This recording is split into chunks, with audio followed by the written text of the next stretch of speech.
So I frame this as musical innovation. I've always been passionate about musical innovation.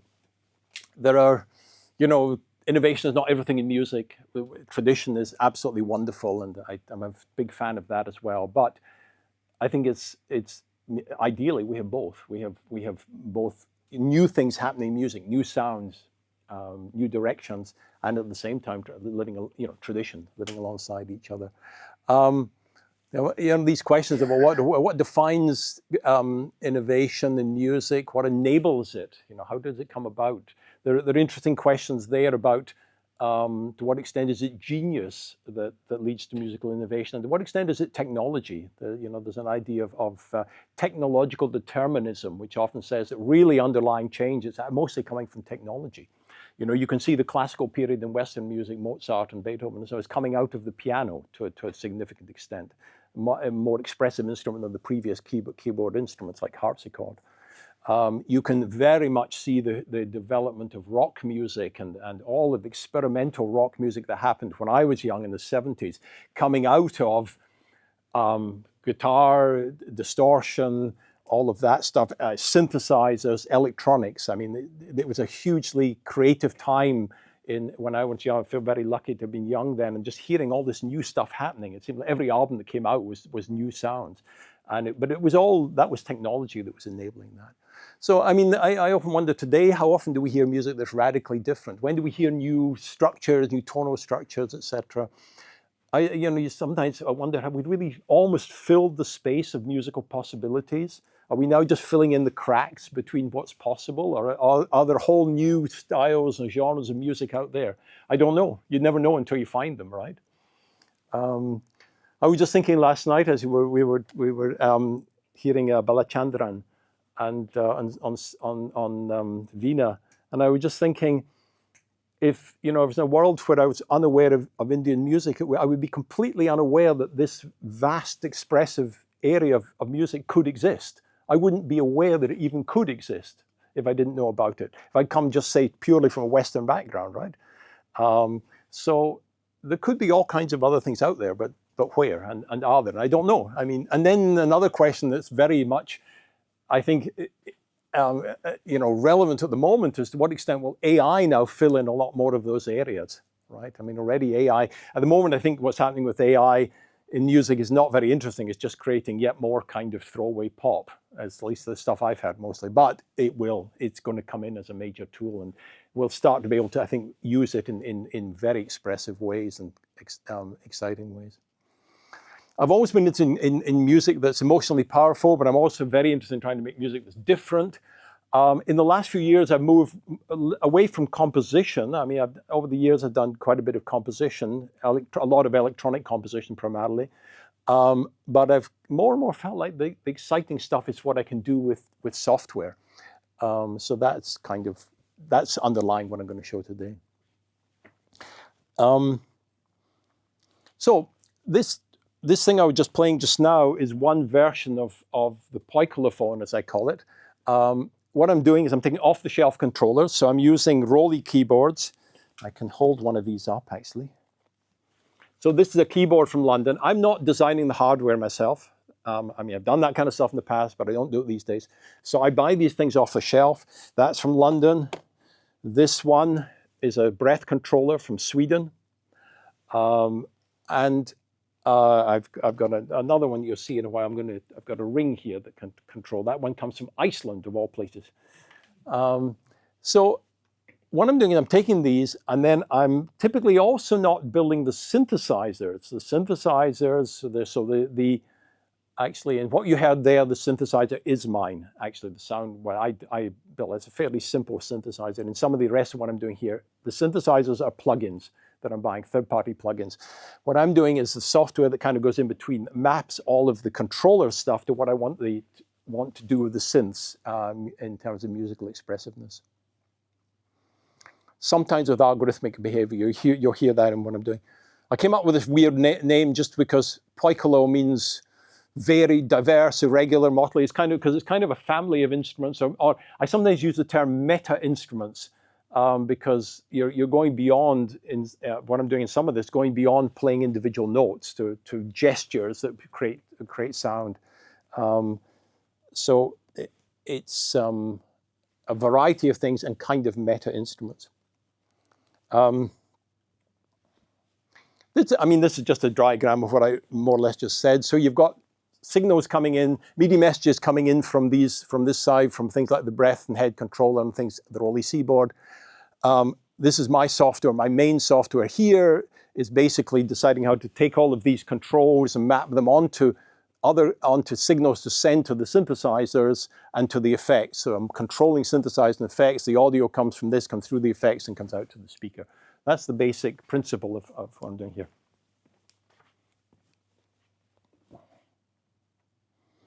That's the C board. So the idea of the C board is you can glide. So I was sliding between notes there. You've also got you got several dimensions. It senses how hard you're striking.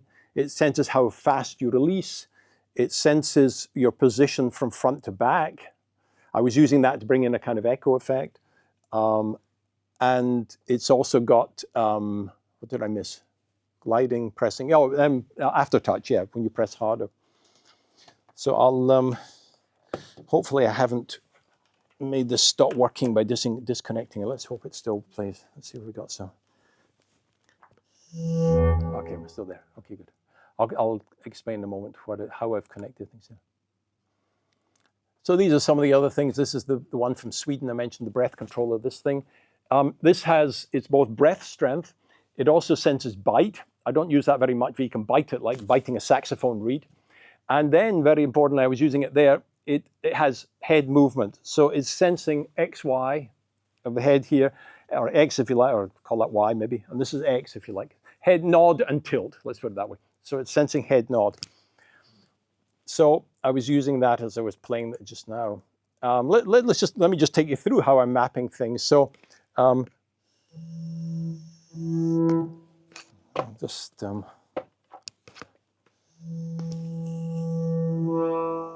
okay. So the pitch is from the Rolly, right? So I can do all that sliding around.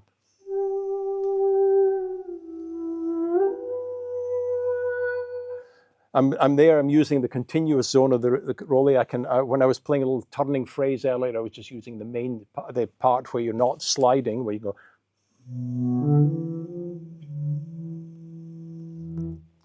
As I say, I'm getting a weird delay that's throwing me at the moment. It's coming out. I don't know why that's happening. But anyway.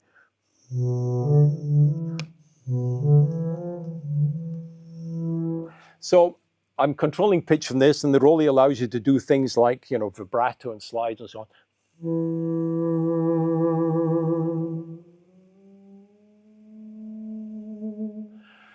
It would be wonderful for gamacas. I wish I knew. I don't know anything about how to do gamacas, but I can tell this would be great for that. Then I'm using, so the head nod. Well, the breath is controlling amplitude. Sorry, I should say the breath first. The breath is controlling amplitude.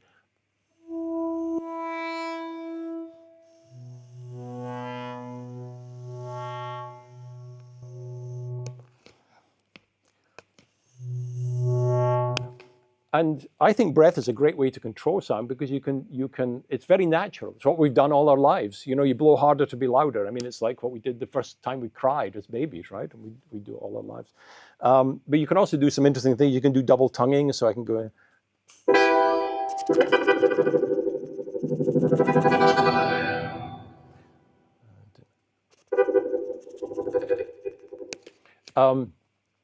You can do things like you can hit a note hard, go very quiet, and then come back up. So you can go,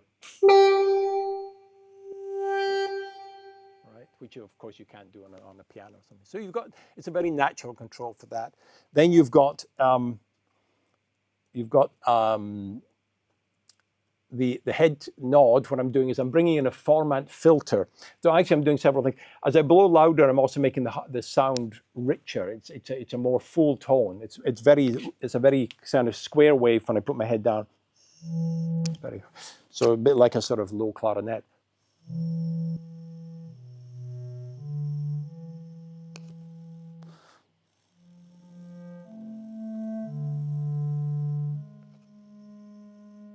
as I bring my head up, I bring and blow harder, I get more upper frequencies. And then as I put my head back, I can then tilt and change this formant filter. So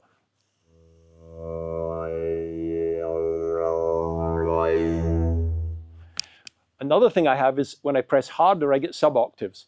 So if I press a note here, and then I'll press harder.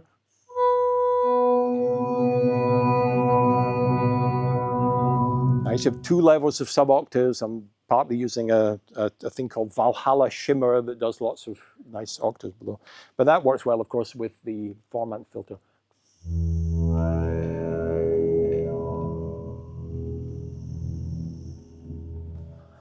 What else am I doing? I use there's a delay effect. That's a bit subtle, but.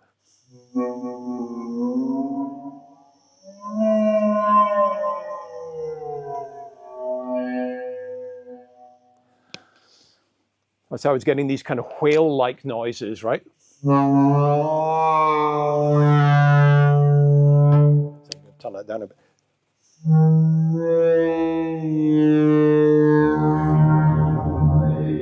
And then I was bringing in the sub-octave as well, right?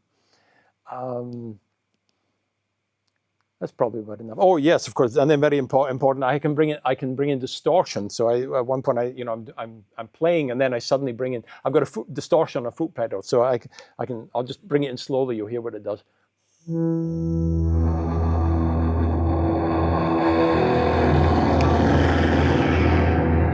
I can make that really rough. So one of the things I'm trying to do is go from these really rough, hard, edgy, aggressive sounds to very subtle sound, right? So.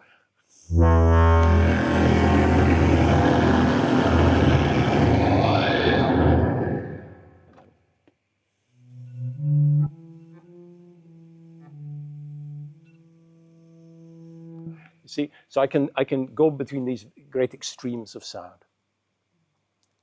Any questions on that before I go on? No? Okay.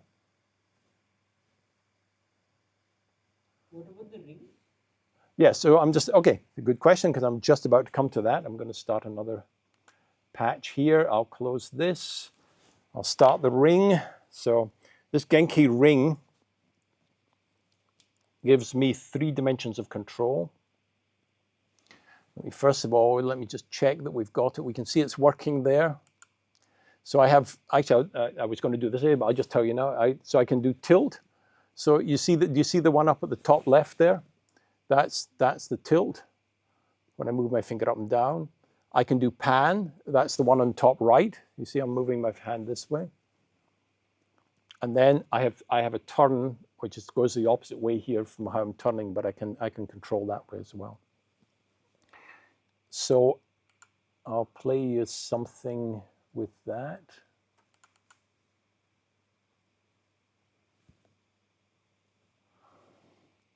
This patch is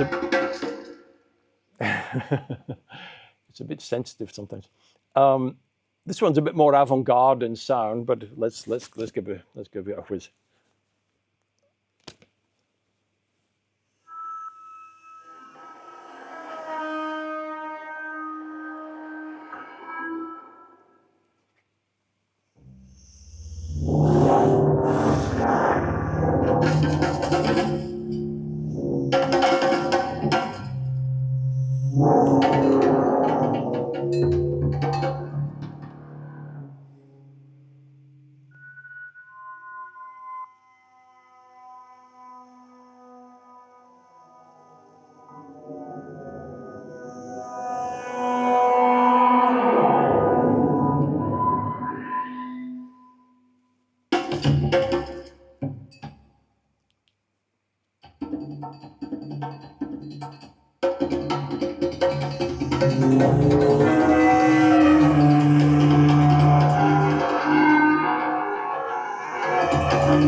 So yeah, I'm just, you see what I mean? I'm trying to give you an idea of the space of things, what it can do. And this. So as you can see, it's controlling drums, right? Stop.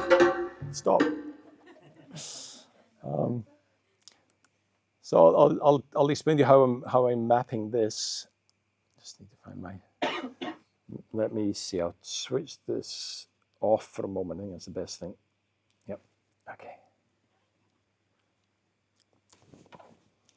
And where's my presentation here? Okay. So this is the interface you were seeing. This is just a nice. This is in Max. There's a thing called the presentation layer. So this is I actually put together for another musician who was using this. Underneath it is this very complex patch, and in fact, that's not even. That's probably less than half of the total complexity of the thing. Many of the individual objects in the patch are actually sub-patches. So for example, that little one that says Anigen is this sub-patch. So there's actually quite a lot happening in there.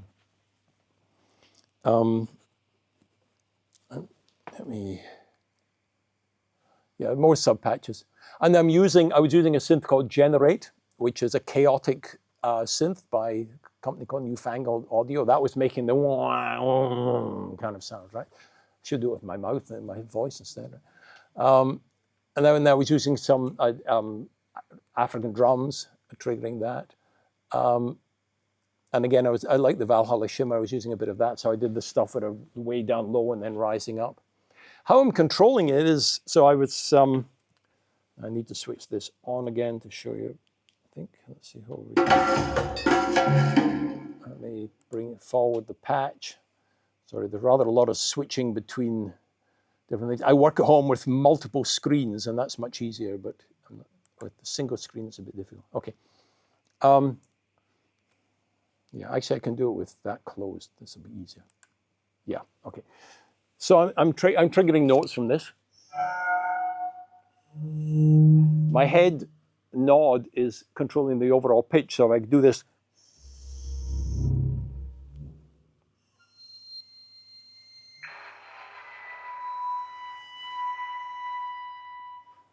I'm also able to bend the pitch, so I can go. And there I couldn't resist. I'm also doing a bit of the side to side, which is changing the timbre in other ways. This patch is all about creating this kind of weird, rich timbre. The drums I'll get to in a moment.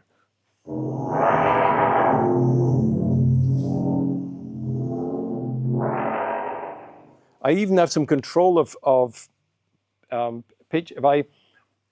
Maybe I should explain the notes first. If I move my head to the left, the notes are short. I have a short attack and release. I go. And I've actually, the rotation on here controls the scale. So I've got a kind of blues scale. Right, actually, I'm now come off the blues scale, but somewhere there.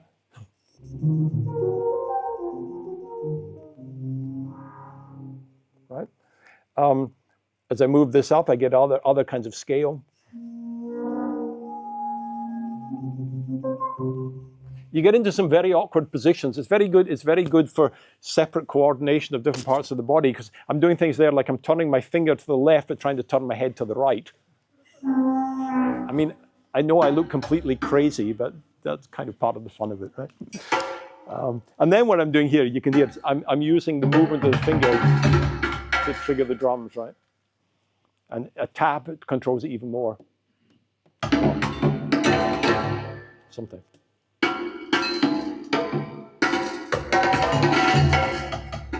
And I even did something where I can bring in a regular rhythm. So I use the bite then to switch this on, and then. Right.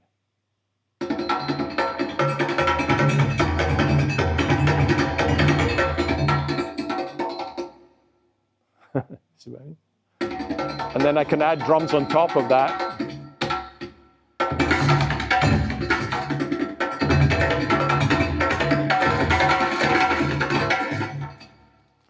That's quite limited. I mean, what I'm doing with the drums there now, this comes from a couple of years ago. Now, what I'm doing, I'm developing this rhythm engine, which I'm going to show you after this, and eventually that I'll bring into controlling this, and then I'll have much better control of the drums. It's a bit primitive what I'm doing currently with that.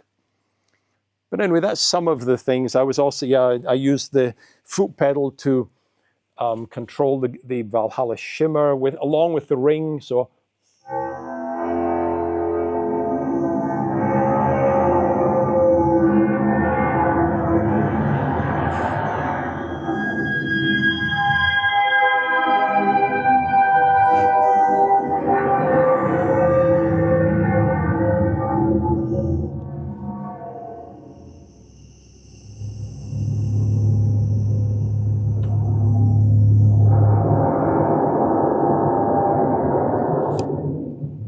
you get the idea, the combination of the different controllers.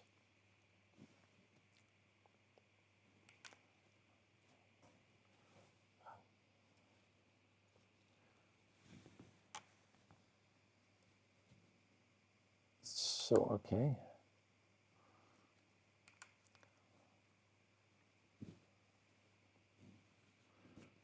Shouldn't have switched this off because I'm going to need it for the next one. Okay, just give me a moment.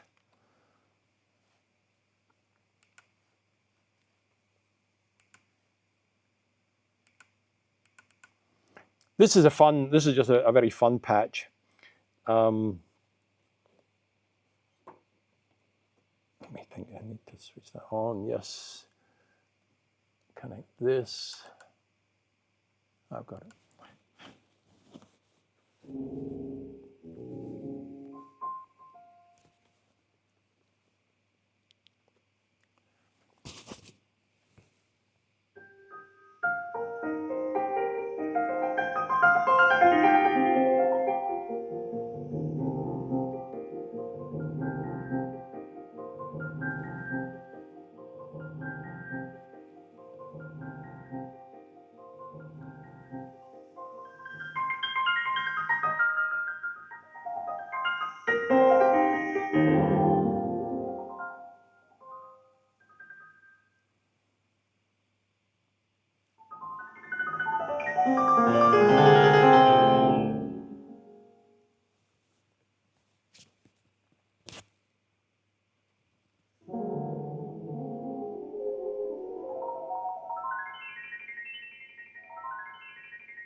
So a kind of weird non-piano, sort of piano that's not a piano.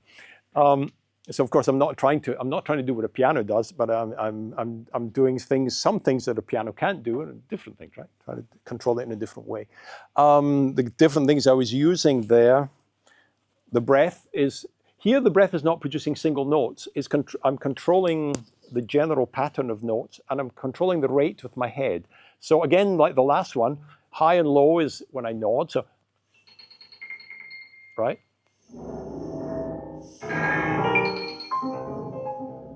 Right? The rate of notes is left to right. So if I go,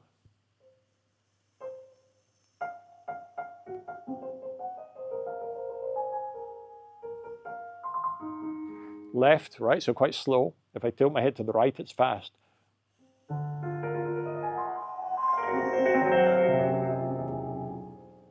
And then I'm controlling the pitch, I'm controlling the scale by by rotation of the finger here. So if you look at that number, do you see that number over there on the left? That's showing, so when it's 0, I'm playing a pentatonic scale, as you can probably hear.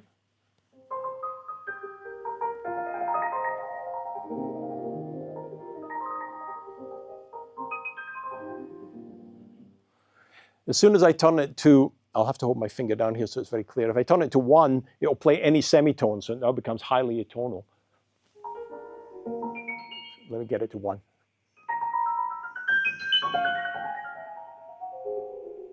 If I turn it to 2, you get a whole tone scale. So you get that kind of, I don't know if you guys know Debussy, but you know, Debussy especially used very famous for whole tone scales, so things like this.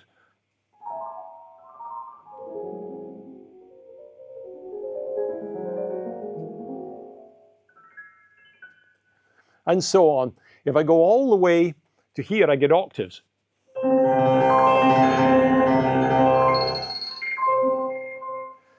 So one of the things I was doing there that's kind of nice is I use octaves in the bass, and then I come up and I use other notes in the treble. So you get this sort of.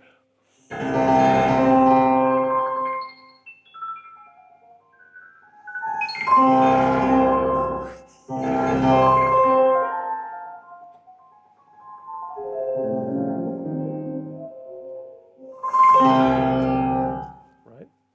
So I've got, you know, quite interesting forms of control. One of the things that I think I might eventually do with this is actually make an instrument that somebody that paraplegics could use. I'm using this at the moment, but I think I could actually do a lot of control just with the breath controller. I've got some ideas for taking that further. So you could eventually have it something that people could have great fun with playing just with head movement. So people that don't have arms and leg control, you know, could have fun performing with that. But anyway, that's just another aspect of the poikilophone. Don't save. Switch this off before I carry on.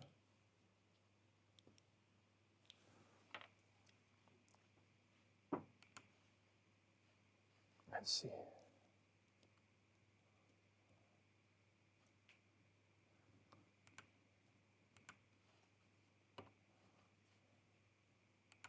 I think I'll close this. I don't need that anymore. Okay.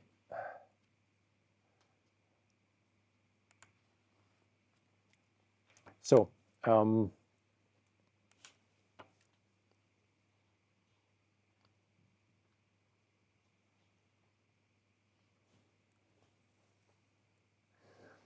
I mean, just to kind of summarize them, what I'm trying to do with poik, I'm trying to get a very wide expressive range, very wide timbre range. You had that especially in the first one, where I'm going from these very, I hope, quiet and quite subtle sounds to very aggressive, you know, distortion, sort of heavy metal gone crazy kind of sound, right? Rapidly navigable, so I can quickly go from one side. That was one of the things I was trying to show you in the first thing. I could go very quickly from that kind of distorted sound to a very quiet sound. Continuous space, I'm not switching much. I'm mostly able to move continuously through all this space of sounds. And also trying to make it reasonably intuitive. Reasonably, I mean, you still have to, you know, it still takes a bit of practice. And this is still early days with this. I haven't really practiced this as much, you know, I haven't mastered the instrument, I feel, fully. I tend to, I'm not very, I don't really like practicing, if the truth is told. What I tend to do, as soon as I start to practice, I think, oh, I think I'll change this, and I think I'll modify this. So I tend to end up sort of working on the software instead of practicing. I should probably do more practice. You could probably hear that occasionally. I could hear it, certainly. But anyway, I'm trying to explore these new spaces with it. Just a few words on controller mapping in general. I think it's kind of interesting, a little bit theoretical. What do you want when you're mapping controllers? How you're deciding how the different dimensions, you know, head nod and foot pedal and breath, you're mapping them to sonic parameters. How do you do that? One thing that's desirable is making things completely independent, orthogonal, right? So that, you know, if you're moving one controller, if there's one controller on your head nod, you don't want the one on the side to side to do the same. You want them to be independent. You want them to be perceptually consistent. You want them to be doing the same thing. If your head nod does something here, you want it to do something similar here, not be doing something completely different. You want one gesture to do one kind of control in general. Another thing, actually, I missed that point here, is orthogonality also means that let's say I'm nodding my head and I've got my finger up in the air with the ring, and then I put my hand down, and now I nod my head. Hopefully my head nod still does the same thing regardless of where my finger is. It doesn't do something completely different. That's another aspect of independence. You also want what you could call perceptual monotonicity, so that as you move in a certain way, it feels like the sonic parameter moves the same way. You know, you don't want something where your head nod begins to bring something, let's say, down, and then suddenly it starts to bring it up. That's an obvious one, but there are many cases where it's not quite so obvious. What do you mean by monotonicity? Perceptual monotonicity, meaning monotonic is a mathematical term, meaning, you know, always increasing or always decreasing. So you want that mapping to be straightforward, and you also want linearity. This is something that actually takes a lot of work. Often is you find sometimes you've got something where, let's say I'll illustrate with a different movement. I'm doing something with my hand here. I might find 90% of the control is there in that bit, and then there's not much control over here. So of course you know, I'm using exponentials and exponentiation and other things like the S curves and other things to get the right kind of mapping across the space. So you get it so that it feels fairly linear. It feels that if you move, you know, if I move my hand this much over here, there's a certain amount of change in the sound. If I move my hand by the same amount over here, it feels like there's a similar amount of change. So that's a kind of linearity of the control. Takes a lot of experimentation. Okay, so that's me done with the poikilophone. How are we doing for time? A little about 10 past. I'll show you the other aspect of what I'm doing, the rhythm engine. Any questions about the poikilophone before I go on? Yeah. So I mean, you had mentioned that, you know. I'll tell you, just give me a second. What I'll do is I'll just get this thing loading up, because it has to load up some sample libraries. It takes a while, so I'll just start it going, and then I'll be right back with you. Okay, hopefully that is starting up. Okay, actually, in fact, I can load here as well. Just let me start with this one. Okay.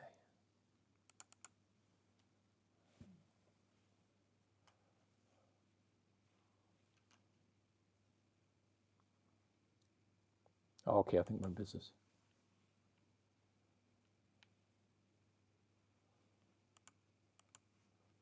I'm not getting any sound. What has happened there?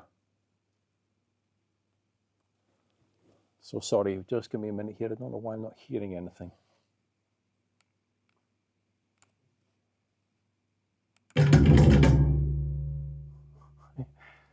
There's something funny about the interface. It's not giving the air. I'm getting the sound from the. I think we may better go back to my to this one. Yeah, because I'm getting the sound from the plugins, but I'm not getting the sound from the ALS synth. Isn't that weird? This is the sort of thing we changed the wiring just at the beginning because we were getting mains hum, but you can get some funny behavior, and I'm getting funny behavior at the moment. What I could maybe do,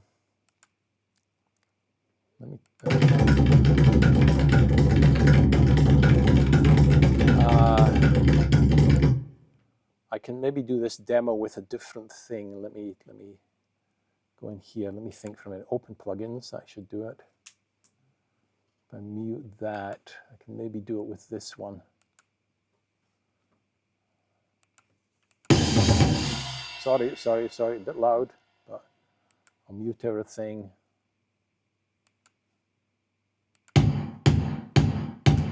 I'll turn down the volume. Don't worry, I'm getting there. Oh no, that's bypassing this now. Okay. Actually, yeah, I tell you what, Kumar, let's go back to using this if we can, even though we have the mains hum, because there's too many things have changed with that using the interface.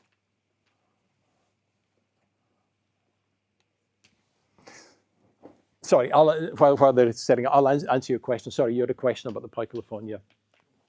No, so you mentioned that you felt that it was like you were looking crazy doing all sorts of things, but somehow for me it worked with the music. So I was just curious if all the things that you were talking about, in terms of this orthogonality and the logic of the sound, if the aesthetics just kind of follow. So basically,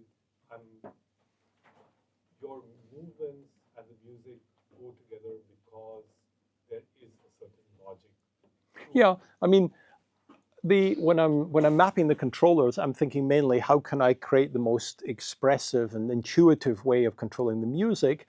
I'm not so much thinking of how does it look. I don't really care how it looks very much, but to some extent that goes with it because you can see the movement. I think that's part of the joy of live music is we see that mapping between what the musician is doing and physically in movement and what we hear, right?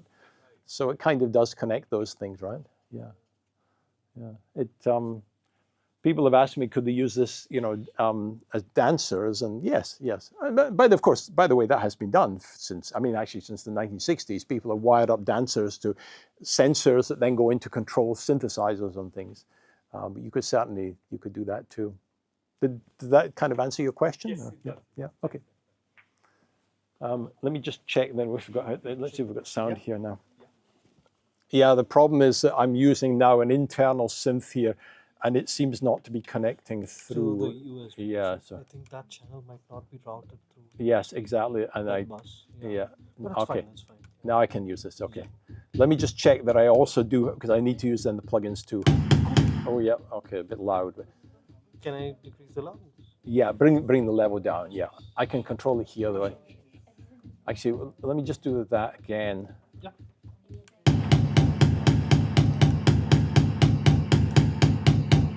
Yeah, I'm not. Yeah, I think just bring it down there. Actually, I think you better show me what are you controlling by? These are the controls. Okay. Now I've removed the USB. They are only controlled through this. Okay. So now can you play a constant tune? Yep. Well, I can just play the drums, those drums for now. Just bring that down a bit. Okay. So what I'm trying to do is create a kind of rhythm synthesizer that lets you control drum patterns, rhythm patterns at a higher level than a normal drum machine.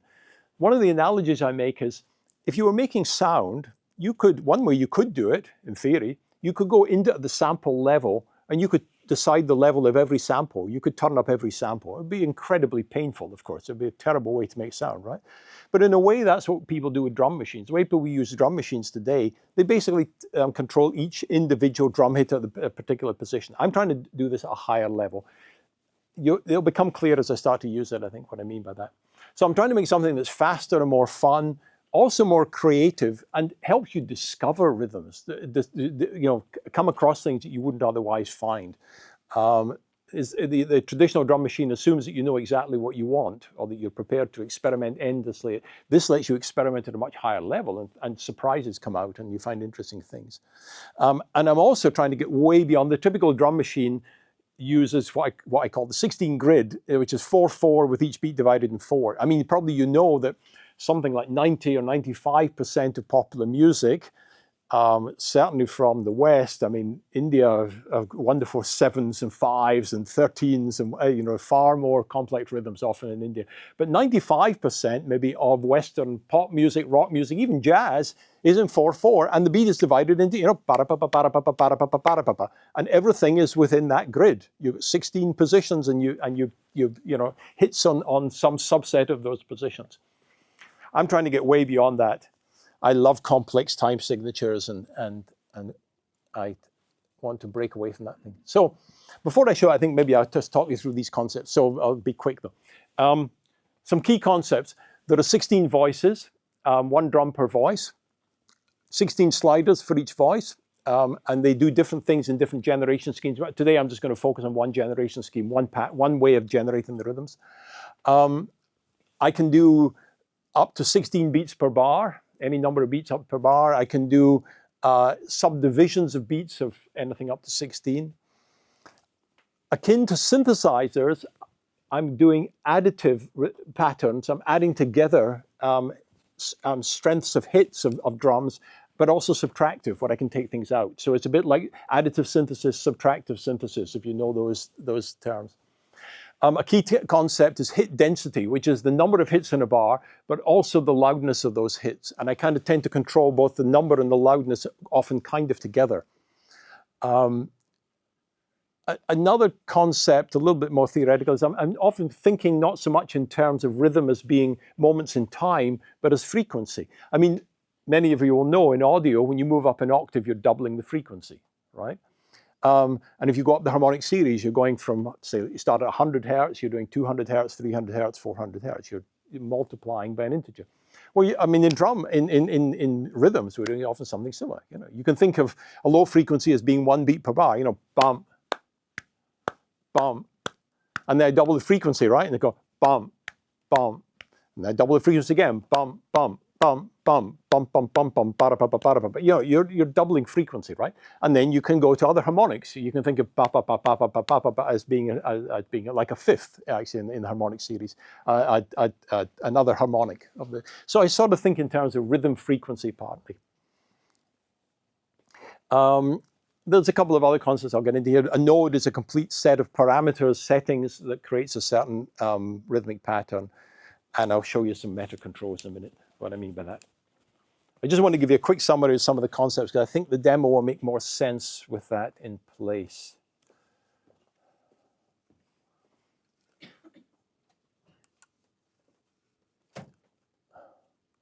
Okay, so let me take this first slider here, and you'll notice what happens is, as I bring it up, I'm bringing in octaves, if you like, of the original rhythm. So if I start it down at the beginning, it's just on the first beat. I'll start the metronome with this so you hear it clearly.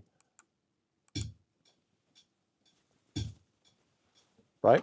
And as I bring up the slider, I'm bringing in higher harmonics. So that's a slider that I call that one straight. Just a straight rhythm. And by the way, I'm sticking at the moment to the 16 grid. We start there, 4/4. Just use that for the moment. I'll soon get beyond it. Here's an offbeat one. So this slider here, the second one, it brings in, if you can think of it in audio terms, it's like out of phase. It's bringing things on the offbeat. And I consider the third beat of the bar in the 4/4 bar to be a kind of offbeat at the low frequency, if you like. So as I bring that one in, I've got the volume turned in a wee bit. There we are.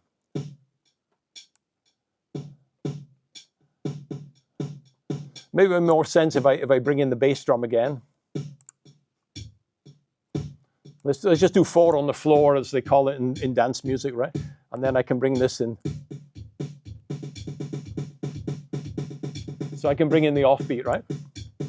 Okay, so that's the second one. I then have cross rhythm stuff. So I've got the cross rhythm set to a pattern of 3s at the moment. So I can bring it in. As I first bring it in, it brings in the first and fourth beats, which is a big 3, right? Big 3 beats, right? As I bring it up more, it starts to bring in the in-between. It's doubling the octave again, right? It's bringing in the, right? And so on and so on. I have different rhythmic patterns. I can combine a couple of these.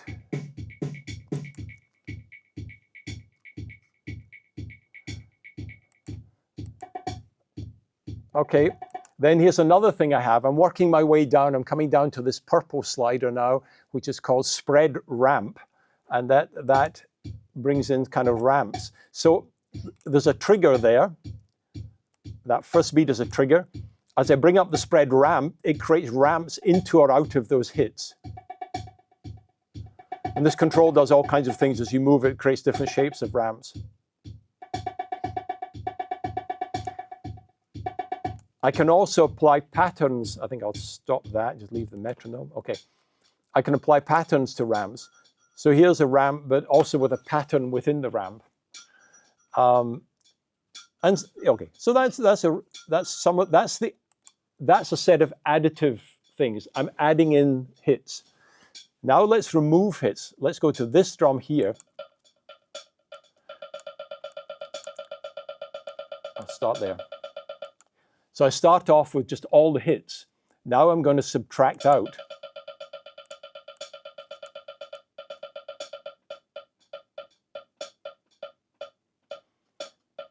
Right? And as I bring this slider to the left, I'm basically removing hits from it.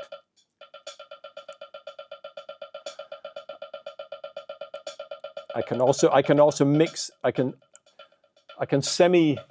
remove hits, but keep some of the original hits as well. I can mix that. I don't know if you're following me here. Is it making sense? And I have patterns as well I can apply to the subtractive synthesis. I'll trying to summarize a bit here. But then also now let's bring in another aspect of this. So far we've been in 4/4. Now I'll bring in a track in 3/4. First of all, I will put this to here. Okay. I'll bring in this drum here. And this one is now 3 beats in the bar. So with the original, we've got the original sound.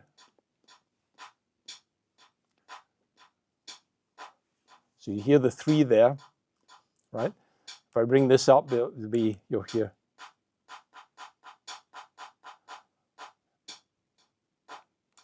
Right? But here's a fun thing. I can change the relative tempo. So let's bring back the bass drum here on the... We've got the bass drum. I've got this other clap or whatever it is, right? I can make that... We've got 3. Let's make it 3 at twice the tempo.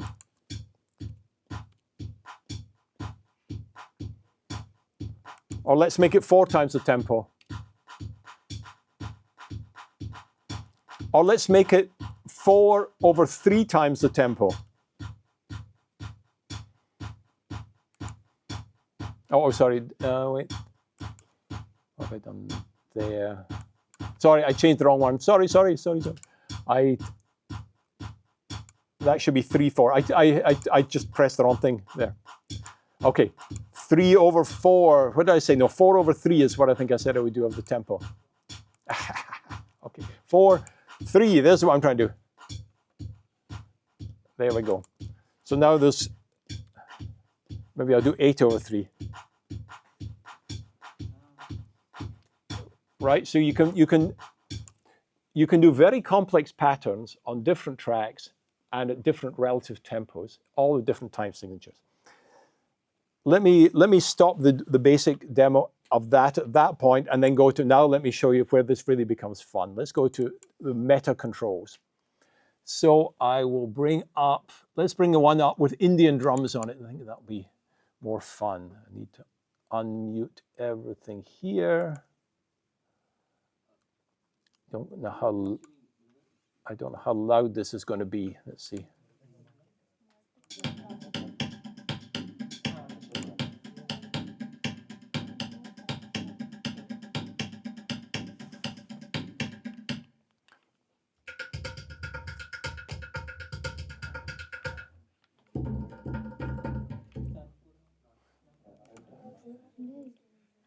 So here's another whole level of control. I open up this thing, slider meta control, and one of the things I can do here is I can just randomize all the tracks. So I can say, currently we're still in 4/4, yes.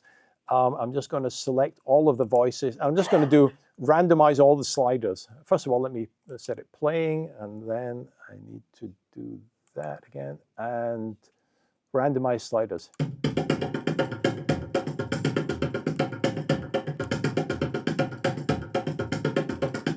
Let me randomize again.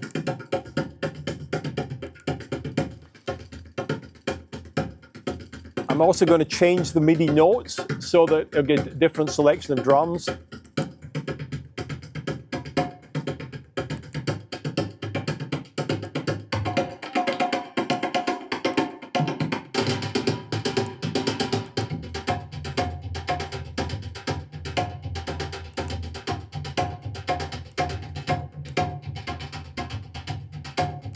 And because I know what the sliders do, I can do things like I can use subtractive synthesis to reduce the density of hits. So if I bring this down,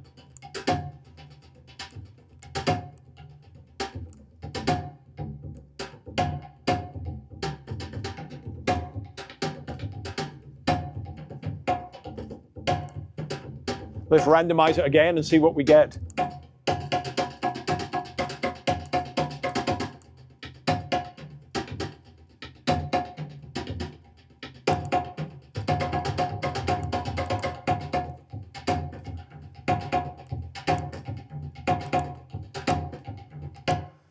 And then let's do something even more fun. So far, I've just been using the 16 grid, right? Now let's randomize the number of beats per bar. So now we'll have some voices working in 4/4, 4 beats. Some are working 3, some are working in 11. I'll set the beats to bar to 16, and then I'll randomize.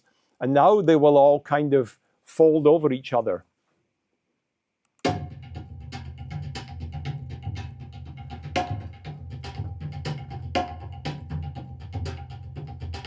Depends sometimes which drums you hear, whether you can hear that the patterns are folding against each other.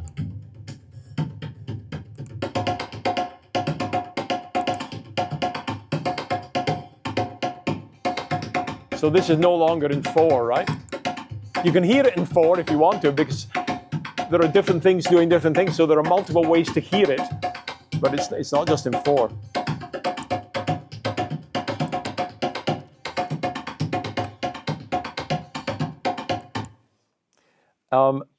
And then I can go even further. I can randomize the number of subdivisions of the beat. So let me first of all, let this be a bit clearer if I reduce the tempo. Let's go down to tempo 60, master tempo 60. Now what I'll do is I'm going to set, first of all, I'll set some different divisions of the beat. Currently the beat's divided in 4. You've got different voices have different numbers of beats per bar. So it's repeating at different times, looping against itself. But what I can do is I can now I'll set more subdivisions. I'll set 6 and 8, and then I'll randomize the tracks. So some are divided in 6, some I'll do 6 maybe, some 6, 5, 4, 3 types things. And it starts to get really complicated, right? So, okay. So I'll divide a bit more. So I've divided in 6, divide in 8.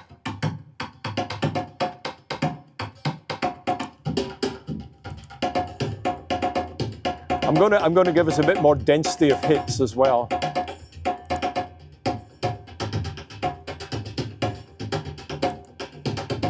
And now I'll randomize the beat divisions, so we'll start to get different tracks. This can get very messy, but let's just try and see what happens.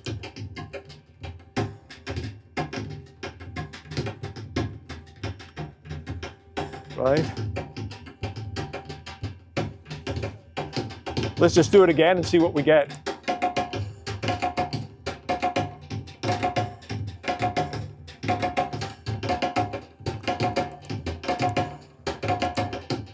One thing I should say, I'm not in any way trying to imitate Indian music with this. I'm trying to create something new. And the Indian drum sounds are fantastic, I find, for clarity. You can hear more complex rhythms. What I love is the complexity of 7s against 5s and all kinds of crazy stuff. And I've tried all kinds of different sounds, abstract sounds, Western drums, and so on. The Indian, particularly this library I'm using is a native instruments sample set of Indian drum sounds. It's got beautiful clarity, and you can hear these very complex rhythms. I'll just take another 5 minutes or something. Is that okay, Kumar? Yeah, very good. Okay. So just a little bit more of that crazy stuff.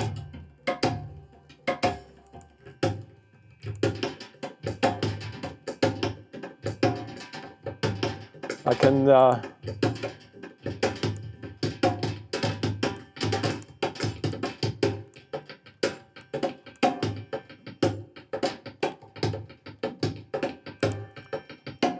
so I'm literally just randomizing that. I don't quite know what I'm going to get. Actually what I'm partly trying to show is that actually with a lot of the random stuff, you get interesting patterns. That's because of the way the sliders behave. It means that it tends to map on to fairly interesting rhythms when you randomize them. But I'll show you one more aspect of this, which is in this demo. I'll stick with the Indian drums, I think, because they work so well. Let me see what I've got here. Actually, I think what I'll do, I'll pick another one here. Wait. Just in the interest of time, I was going to show you something a bit more detailed there, but I think I should round up here. Let's take this one.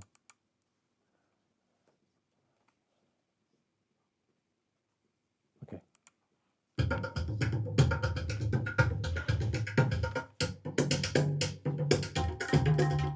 Okay.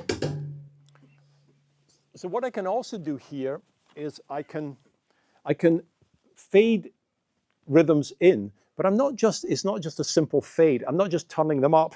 What's happening is I'll bring in the first rhythm here, it's playing, I'll start to bring it in, and what will happen is it turns the sliders up. So it's not just turning up the sound, it's turning up the pattern. So the density of hits is coming up.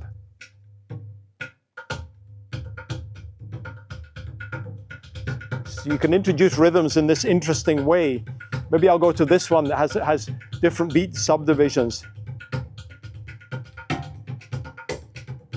You can hear, I'm crossfading. Do you see what my fingers are doing?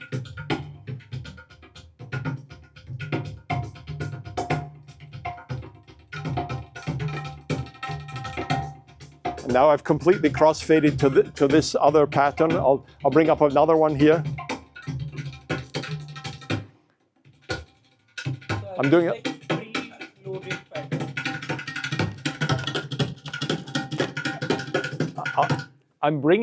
It's preloaded in the sense that each of those patterns is a setting of all the sliders. So it could be one that I just created by random, right? I was actually planning to show you one doing it from ground up, but we're a little short of time, so I think I shouldn't do that. But these are settings of the sliders, and when I bring up here, what I'm doing is I'm bringing in different nodes, as I call them, which is a pattern. A node is a pattern. And I can fade in that pattern. There's a crossfade option, but what I'm doing here is more interesting, where it's morphing, if you like, to the new drum pattern. Let me just, then, I think just to close this off, let me play a couple of examples of things I've created with this. Turn this around and put this on down there. Okay. It's quite a nice one. This is also with the Indian drum sounds. This is all based on patterns of 10 subdivisions of the beat, or depending on how you hear the beat, you can hear it as 5 as well, but here we go. And I'll crossfade now between different modes. Not crossfade, but morph between different modes.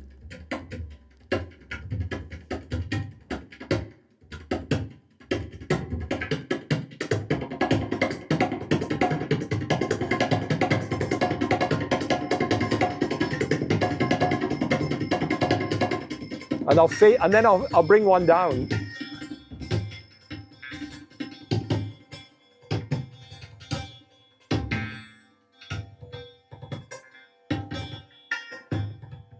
It's an interesting kind of fade out because it's not just turning it down. The density of the hits is coming down, right? It's so the pattern changes. And I'm going to do more on the morphing to allow all kinds of different patterns of how you go from A to B, how you get between all sorts of different paths. I mean, between how and how you get between different patterns. That's one of the next steps I'll do. I'll open maybe one or two more and let you hear them. Different drums. Let's see what have we got here. Here's a really loud, intense one. There's different kinds of drums.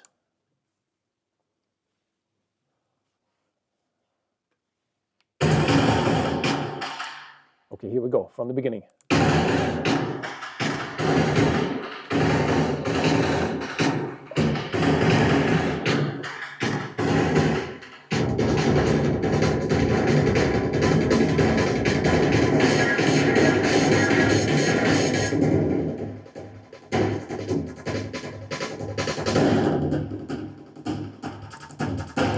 By the way, because the I can have a very long bar. It can be 16 beats, each divided into 16, and I can run it at a fraction of the overall speed. I can run it at a 16th of the speed, so it lasts very long. So you get a single pattern kind of quite a big structure within it. So if I play this pattern, you'll notice, just listen to it for a bit, you'll hear that it's got quite a long structure.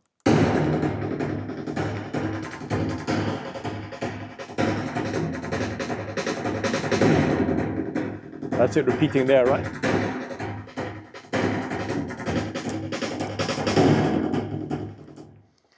So anyway, that's kind of an overview of the rhythm engine, and maybe just say a few words on where I'm planning to take it. I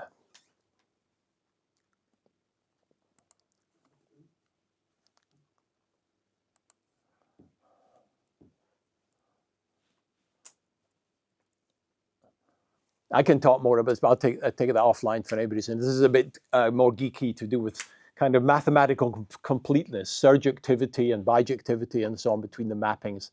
There's got some quite interesting mathematical stuff there. But, you know, more interesting, what am I planning to do with it? This is work in progress. I mean, in a sense, everything the same with the polyphone, it's all work in progress. Don't feel like anything is near finished. But this, I want to create better meta controls, more complete set. I want to try it with other instruments. I want to actually use it not just trigger drums, but to do sequencing. So each track can be firing off sequences, you know, whole musical patterns, you know, sequences of notes. I'm working with some people. We may do some live performance with it. So mapping, I can control it already from this ring. I can control the patterns a bit. So more of that kind of thing. I mentioned I want to do better morphing between beats. The really hard one in the morphing is when the beat is divided differently. I mean, if you're going between a beat that's divided in 3, pa pa pa pa pa, and the beat that's divided in 4, pa pa pa pa pa pa, let alone 5 or 7, as you go in between, how do you map between that in some way? Can you go smoothly from one to the other in a way that doesn't just become a jumble? I've got some ideas that I want to develop on that, but I haven't gone very far with that yet. And I've got some other ideas. Everything I showed you there was one generation scheme, one scheme of what the sliders do. I have got some others, but they're quite limited, and I want to extend those to more time signatures. Currently, they're limited to the 16 grid. And I think more or less I can end at that point. If anybody, you know, if you think this sounds like fun, the kind of this crazy stuff I'm doing, you know, I'm very interested to work with anybody who wants to collaborate. Players, improvisers, composers, co-developers, anybody who's working with Macs can definitely.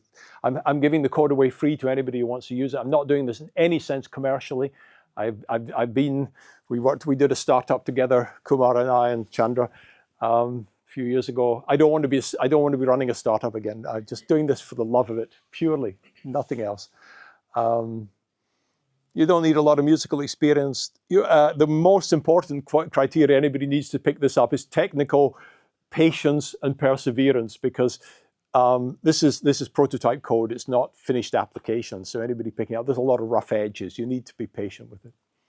I'm even offering to say to people that anybody who wanted to pick up on this and develop, I would help. You know, I can help support the cost of some of the hardware and software. There's my contact details, or you can, of course, ask Sri Kumar to get in touch with me if you're interested.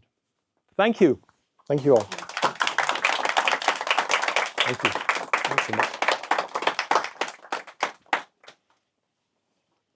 Any questions? Or? Well, I have a question. Yeah.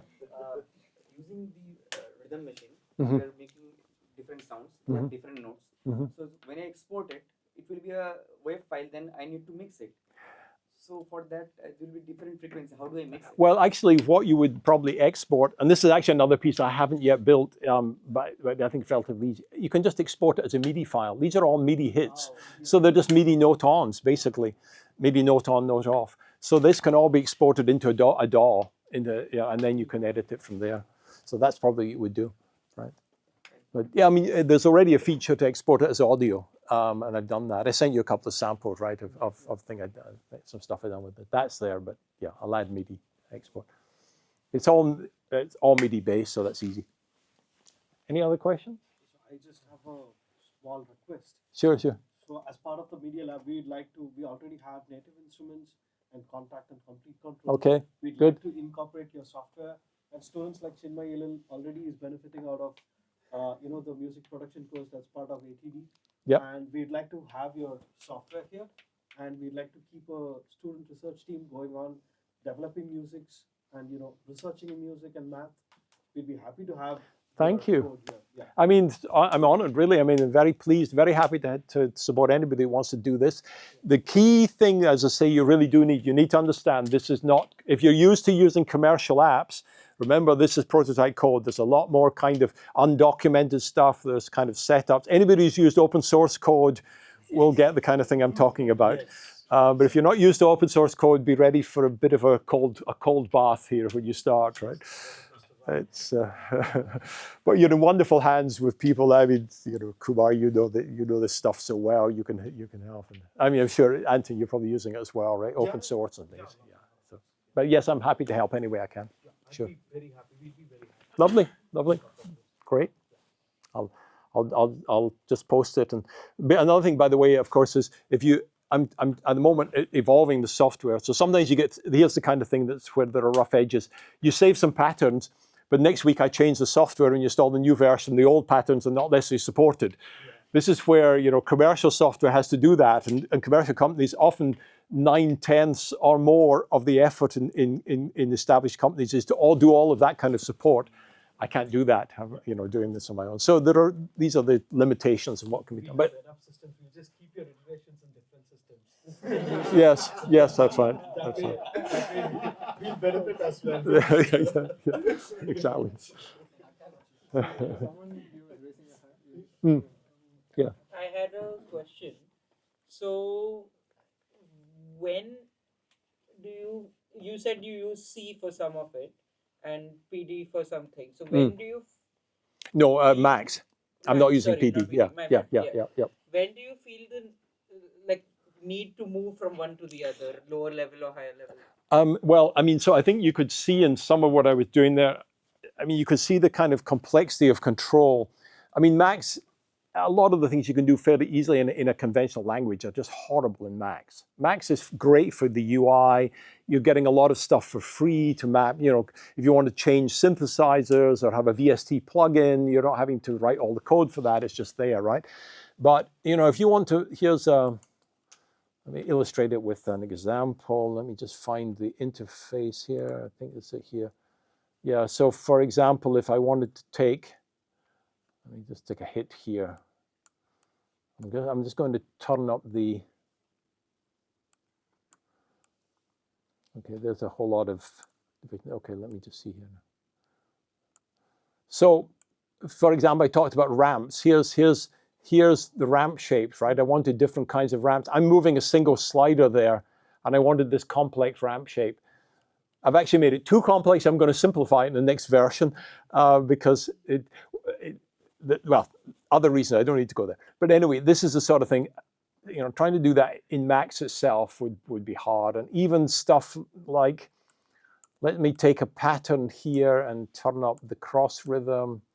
So I've got a pattern there of 3 + 2 + 2. And wait, let me just check that's really right. Yeah. 3 + 2 + 2. Yeah, I've got, let me get 4 beats. Let's go back to 4 here, first of all, so you can see it. 3 + 2 + 2 is 7, right? So I'm turning up patterns of 7s against it. You can imagine that there's quite a lot of complex code under that, I think, right? I mean, and all the stuff of dealing with the timing in different meters, when you've got different numbers of bars and all of that. There's a whole bunch of stuff that would be horrible in Max. So to answer your question, yeah. This detailed stuff you don't want to do. Start off with Max and then realize you need more detail and go to. I mean, I knew even before I started this that I had to. The polyphone is nearly all just Max. There's a bit of JavaScript in it, but the JavaScript implementation in Max is slow. So I realized for this I need speed as well because there's a lot going on. So C is directly communicating with Max. Yes, exactly. In fact, everything I'll show you the patch that's underneath this, or at least I'll give you a bit of an idea of that. What you're seeing here is Max's presentation mode, so it just gives the UI. Here's something that at first looks similar but has a lot more detail in it. This actually has parts of the patch. All the real functionality of what you saw is inside that object there, REA. You see that one up there? All the real behavior of this is in there, and it's all written in C. I've got about 7,000 lines of C now behind that. But all the stuff up here is kind of like the meta control is up here, the note management, the sliders communicating with each other, muting and soloing, and all that's done in Max, right? So yeah, but the heart of everything you heard here is the REA object up there. Yeah. A few words, but not as an expert, as a novice listener. Okay, it's a wonderful presentation you gave. Oh, I think thank you. all of us, I'm sure, those who were listening to music, any kind of music, and those who new music, both must have enjoyed tremendously, because you threw some certain ideas quite fresh. I've heard you long time ago, and I've written a little bit, and I'll just read it so that to make everything short. Oh, thank you. My observation, my question, just a question I have. Now I just want to ask you, with your background as a classical Western musician, the traditional music, now can you go back to the traditional base once again and enjoy as much as you enjoy your innovative meta-instrumental music which I created? So going back entirely out of this and then enjoy that the same way. You mean, do I personally enjoy doing that, going back to? So yes. much, you have created a new instrument, new meta-instrument, so much you are able to go and bring the world music, different kinds of sound, especially the rhythmic sounds. So complex rhythms you are able to bring, and your movement and all that suggests a Bharatanatyam or even a musician on the stage doing all this with gamakas and microtones and all that. So all this is very interesting. Okay, you could add new dimensions to the creation. So I really enjoyed that. So what I want to ask you, I'm going back to my student days. When I finished my doctoral work, the ethnomusicologist committee, they asked me, can you, Subramaniam, define what is music? So from your point of view, I just want to... What is music? So, I mean, I don't know how many of you are exposed. I mean, I don't know if you know much of the world of contemporary Western classical music, I mean, which is extremely abstract. I mean, or somebody hissing. I had a piece the other day that was like that, 3 guys making these sounds, right? So people are just exploring everything, right? Going out. Is that all music? To many, I mean, there's a world that I'm partly in of that avant-garde music, where I realize that it's a tiny, tiny fraction of the population who have any interest in it, and 99% of the population go, that's not music, that's just funny noises. And I did a bit of that today. I mean, you can see I've got one foot in there a bit. I'll tell you something, a personal experience. I was just talking earlier, having been between these two worlds. I have literally written pieces of music where I take it to my friends from the rock music world, and they go, Pete, that's not music, that's just funny noises. And then I take it to people from this avant-garde world, people I also know who are really purists in that, who do nothing else, and they go, oh, that's just pop music, right? And it's just weird how far apart these are. I've always kind of had one foot in these different things, and I mean, I love some contemporary classical music, Ligeti, for example, it's not that contemporary, but late 20th century classical music. Many, many things. I love some. I go to a lot of performances of contemporary music. Went to that one the other day, right, by Dirk here in Chennai. He's a guy who's invented his own instrument, and he makes very weird noises, squeaking noises and all kinds of stuff. But it's cool, right? It's another experience. I mean, none of that in any way takes away my deep, deep love of Bach, for example. I mean, and and Wagner and many and Pink Floyd and you know, lots and lots of music. A lot of Hispanic music, you know, Buena Vista Social Club, and I mean, we can enjoy all these things, I think, right? I'm sorry, am I giving kind of the answer, or? You answered me. Yeah. I could, Okay. I could understand you. Okay. So my experience, of course, I've heard a lot of music, but I don't understand all what's happening. The intellect behind what I found in you, you reveal the intellect behind the music. So because there is an emotion there. You can feel that. Good. Emotionally, you are expressing something which also has its own intellect, which people don't understand. Right, right. Your demonstration today, your creation, gave an insight into that. I tell you something I would say to everybody is, when you come to music that is really difficult, I mean, there's a concept of difficult music that just at first you go, I just can't make any sense of that. It's very interesting if you kind of expose yourself to more of it. You say, let me give this a try, especially things that other people you respect say this is good music. Give it a try, work on it. Sometimes you have to work on art to appreciate it, right? And not just to produce it, but to appreciate it, right? And I had a very acute experience of that when I was a student. I liked quite a lot of contemporary music. I never liked, do any of you know the composer Anton Webern?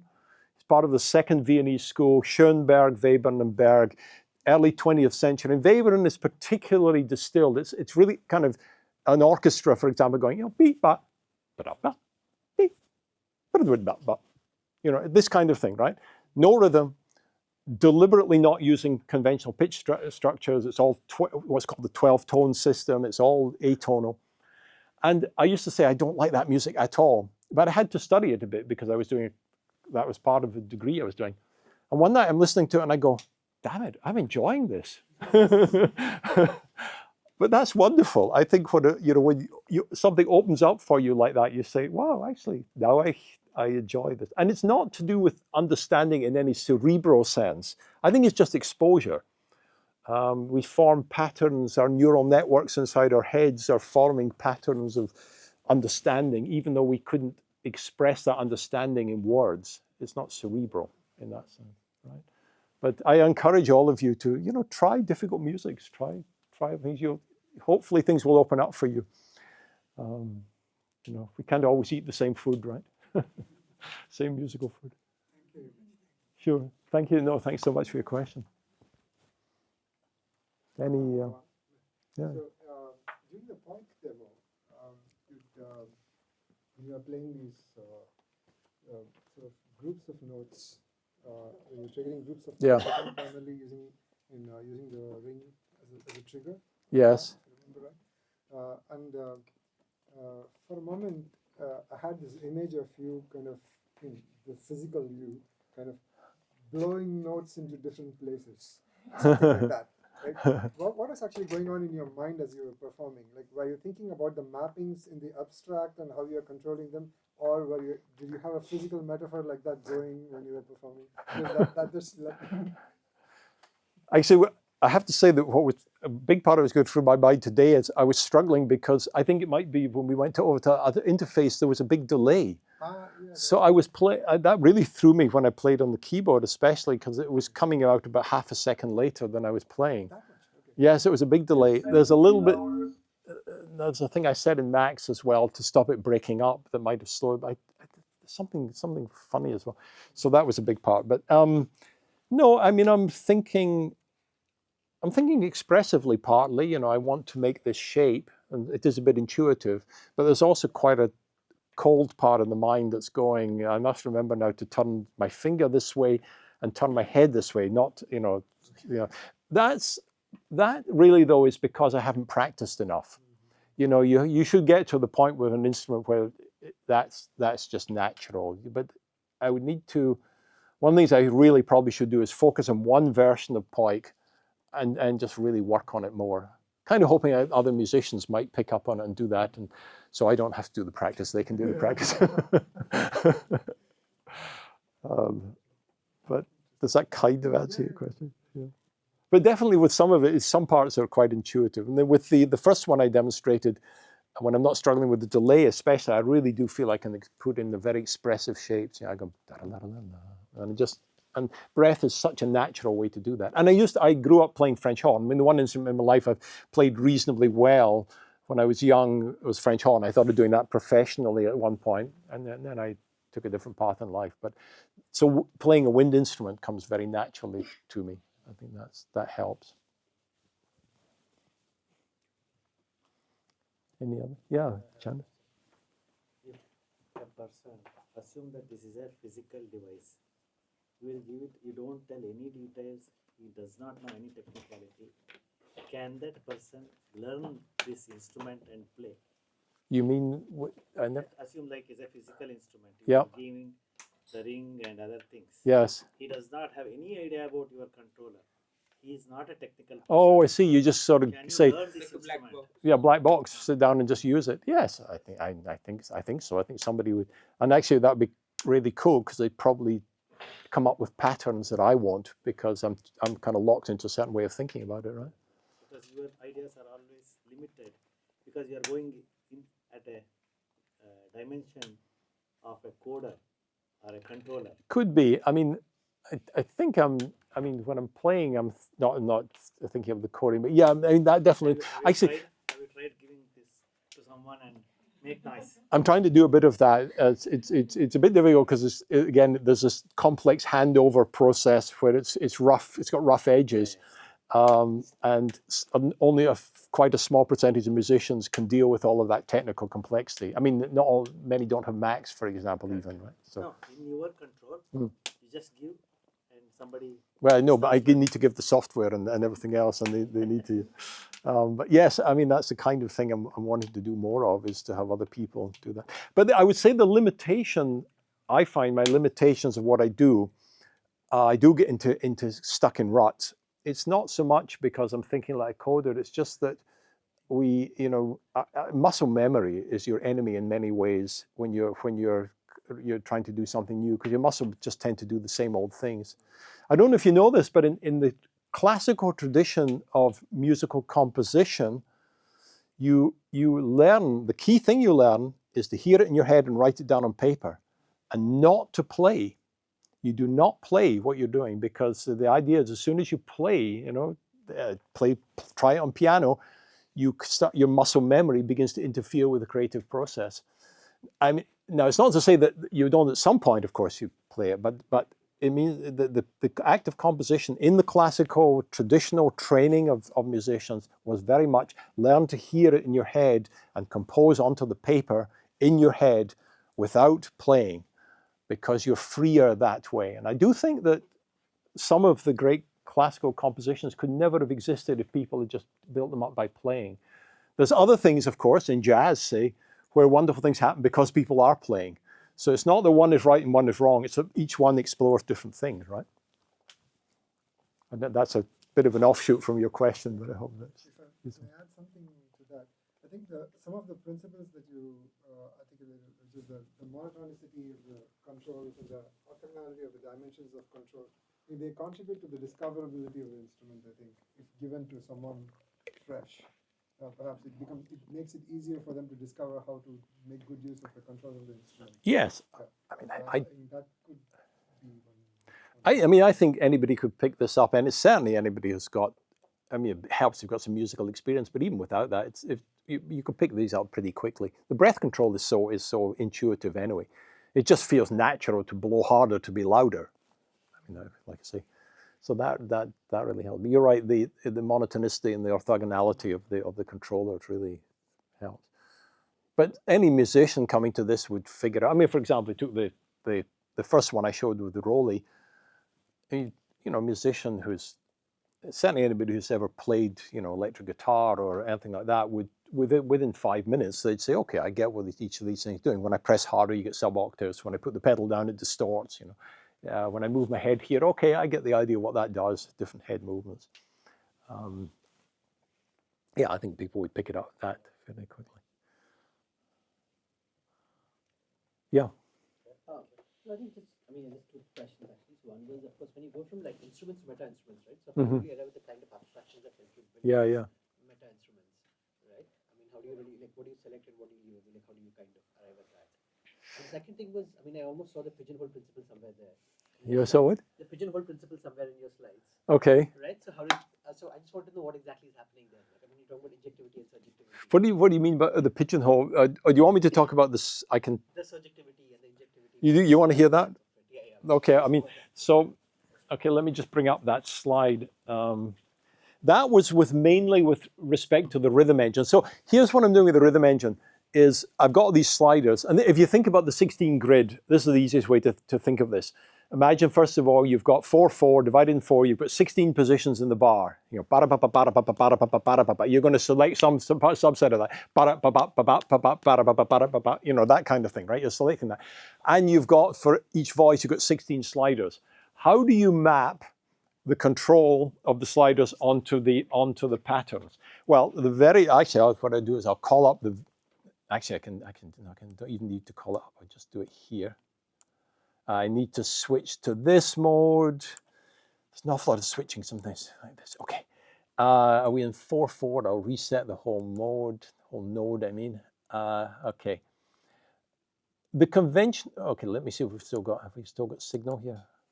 Yeah, we have. Okay. Okay, so there's a metronome with the 4 beats, right? The conventional way to program a drum machine is this. I'm going to switch now to a different generation scheme called direct. And you can just put hits where you want them, right? So there's, maybe I'll come off this. There's just a bass drum on the first beat of the first, the first semiquaver of the first beat. I'll put down beats on each beat right here. So 1 on 0, 4, 8, 12. I can go into the next one. So this is what conventional drum machines do.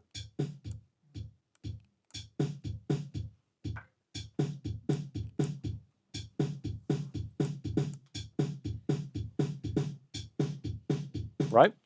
So you're controlling. So in that case, the mapping is just 1-to-1. The mapping, literally each slider is controlling one position in the grid. But I have other ones. Actually, I wasn't planning to show this, but why not? I can bring up this Walsh function thing. And Walsh functions are a class of function where you can, that's what the first Walsh function does. So it brings all 16 up. I think I'll mute this. Yeah, I'll mute that, play this one, okay. That's what the first Walsh function does. The second one looks like this. The third one looks like this. Just set them back to the middle. And the last one does this. So now you have a mapping between sliders that instead of each slider just controlling one moment in time, you can see that the first slider there actually controls all 16 moments in time. Right? And you can go between, you're mapping between the 16 inputs and the 16 outputs, right? So now let me go back to my slide. I'll come back to that Walsh thing in a moment and explain a bit more. Let me go to the slide. Have I still got it here? Yep.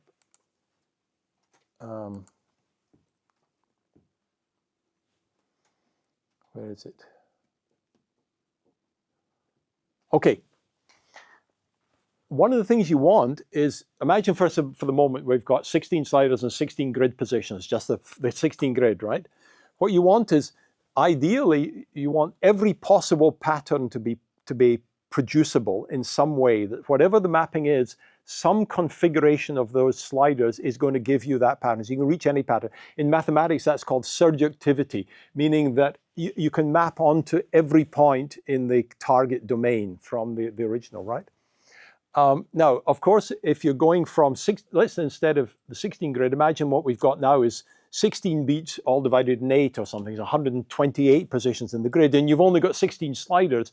Obviously, you can no longer do complete surjectivity. There are other possibilities. Then you can let me just, yeah. Sorry, I'm trying to jump ahead here, but yeah, you can only do complete surjectivity if the number of sliders is greater than or equal to the number of grid positions. Actually, let me just walk you through. I jumped ahead, but let me go back to this. You can only do that if the same number or there are more inputs than outputs, right? The Walsh functions are not only surjective, you can reach any point, but they're actually bijective, meaning that unique position of the inputs gives a unique output, and every output position can be reached. Every possible pattern in the grid can be reached by some setting. And they're in fact an even further mathematical step beyond that. They're involutive, meaning that the mapping from A to B, from the sliders to the sounds, the way you get back from the sounds to the sliders is the same mapping. So you do a transform, the same transform both ways, and it takes you back. Now, what if the number of sliders is less? So 16 sliders, but 128 positions in the pattern. Obviously, you can't reach all of those different corners with 16 sliders. You can think of it in some ways to think of it. You can think of it a bit like holograms. You know, holograms are a very funny thing. It shows an image. If you cut the hologram in half, the film that's got a hologram, and you do it again, you still get the whole image. If you cut just a little piece of the hologram, you'll still get the whole image. But what's happening is the resolution of the image is going down, right? So you're losing detail in the image, but you still get the whole thing, right? That's also what happens in perceptual compression. So MP3, for example, and most of the things we use to compress audio, you're reducing the amount of data, but you're doing it in ways that are not, where what's being lost doesn't change the perceived sound very much. It's changing the data radically, but ways that we don't hear. So you can kind of think of it that way. You can also think of it as, well, I want my 16 sliders to cover the most musically intuitive and musically useful parts of this big space, which is kind of how I approach it. It's an imperfect process. It would be lovely if it could be mathematically perfect, but I have no idea if there's a way to get I mean, the idea would be that there's a kind of pseudo bijectivity between the two. So every position of the sliders gives a unique output, and you can reach an approximation to every possible pattern. But can you do that in a way that's musically useful? I don't know. The Walsh functions, I didn't miss that as well. They're bijective. You can go completely from everything is unique. One set of settings, different outputs. You can reach every point of the output. You can create every pattern. But the way they work is not very musical. It just doesn't you find it doesn't do interesting things musically. So I'm working in a much more intuitive way, like finding sliders that seem to me to do things that as a musician, I feel I want, right?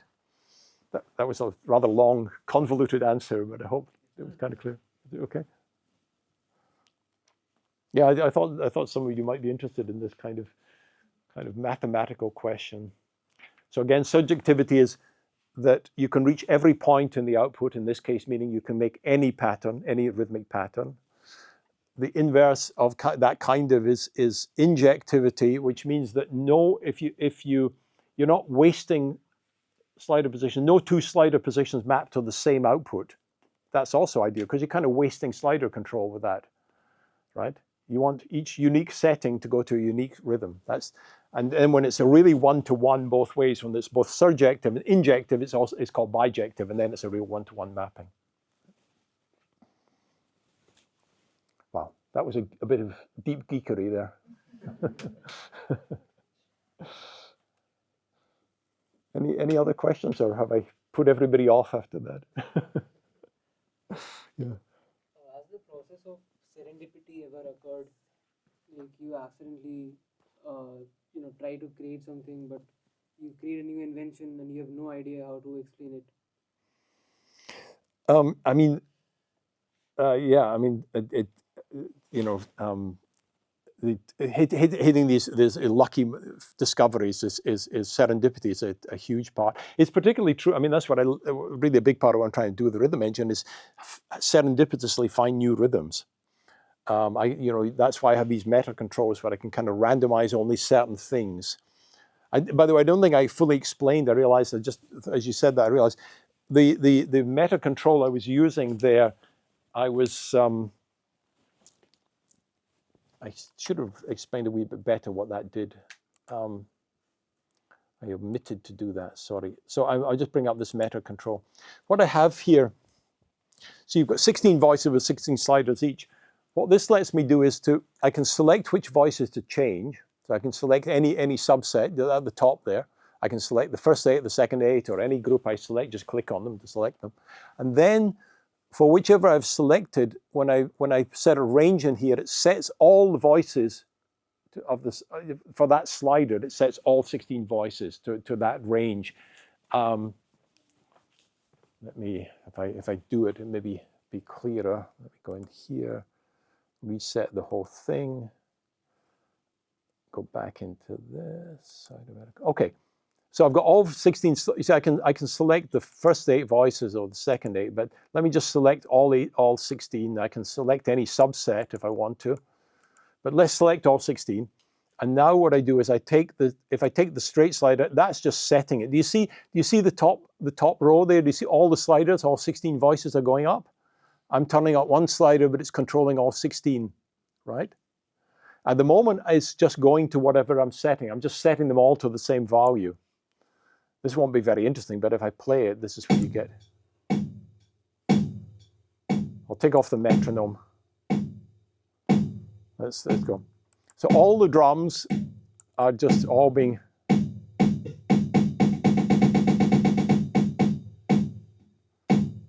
But what's more interesting is this slider on the right here, where I can set a range, and for the different voices, it will set them to random values within that range. So if I set the complete range,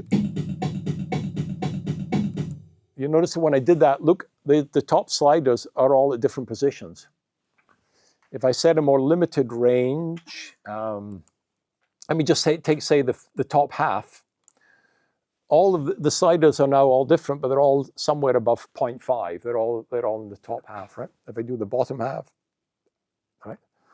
So I can, I mean, let's just play something here, and those drums are boring. Let's see what we've got on the plugin. Okay, maybe not that one. Well, I guess why not? Why not? Okay. And then I'll set some.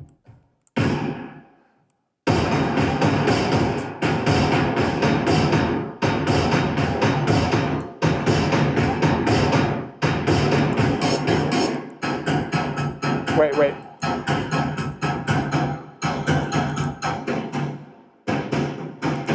So that's just too noisy to even hear what's going on. I'll just take here a conventional drum kit.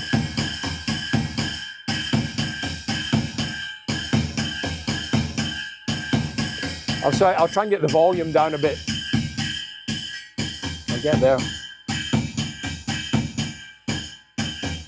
Okay, sorry. Because I didn't have the usual volume controller. Anyway, here we are.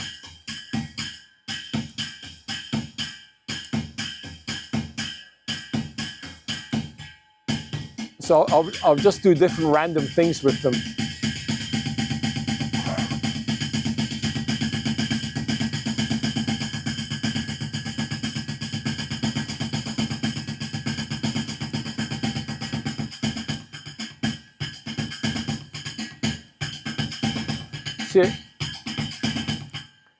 So you see what I've done is I'm basically just setting groups of sliders, different sliders to random values. But you see there, that was quite an interesting rhythm. That's just, at the moment, it's just the 16 grid. Right? And then the one I particularly like is the subtractive synthesis. So what I can, if I let's say I have something that's too dense, I'm then going to turn up these orange sliders. I'll put them up near the top. And at the top, they let everything through, and then I'll bring them down. So they're actually set near the top at the moment. Wait, not very clear what I'm saying, I think, but maybe it'll become clear.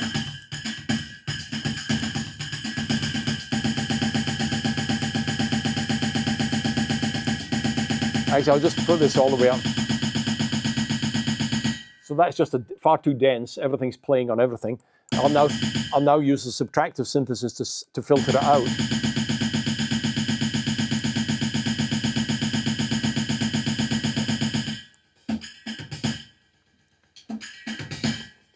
So what I've done there is the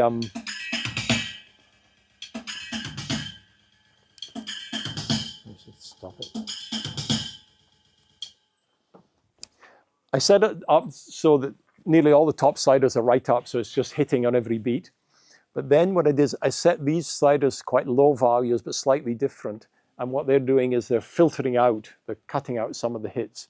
So then you begin to get more interesting patterns. But anyway, I think we're getting probably, sorry, it was your question. Yeah, yeah, you asked me about serendipity. Sorry, I went off on a long tangent there. Yeah, so serendipity in finding rhythms is a big part of what I'm trying to do here. Serendipity in terms of, maybe you were asking more at the coding level. Yeah, more about the Yeah. creation of the meta instruments. Like while you're creating, Yes. you see that this was not supposed to happen, but it's Yes, good anyways. I do get some of that. I mean, I would say 9 times out of 10, it's the other way, that I think something's going to be really cool and I build it and then I go, that's disappointing. You know, so there's more often that it doesn't work as well as you hope, but you get these serendipitous moments. But the whole thing is, I mean, I develop the ideas while I'm writing software. One of the other things I do is I mentor entrepreneurs in Singapore. And often I get people coming from a business background. They say, I want to start this company, and I'm looking for a software guy to build it. And I say, well, what is it you're trying to do? And they say, oh, I'm building a website. And I ask them about the website. I say, look, that's not that difficult. Do it yourself, because you'll find that you can. You're not a coder. You're a business student. But you'll find that you can. It's not too difficult to do coding at this level. And what you'll find is, in the process of coding, you'll discover all kinds of things. You'll realize things about the business. You'll realize possibilities of what you can do. You know, I mean, to me, software is a bit like molding clay. You know, if you're making a sculpture, you need to be doing it with your own hands. You can't tell somebody else, you know, mold it this way. I mean, you can, but you don't have control of it. And you won't have as good ideas if you're just telling somebody what to do. You need to be, you get your hands dirty actually with the code, I think, to do interesting things, in this world, right? Yeah, that makes sense. Anyway, thank you. I think we should probably round off. It's way over time. Thanks, everyone.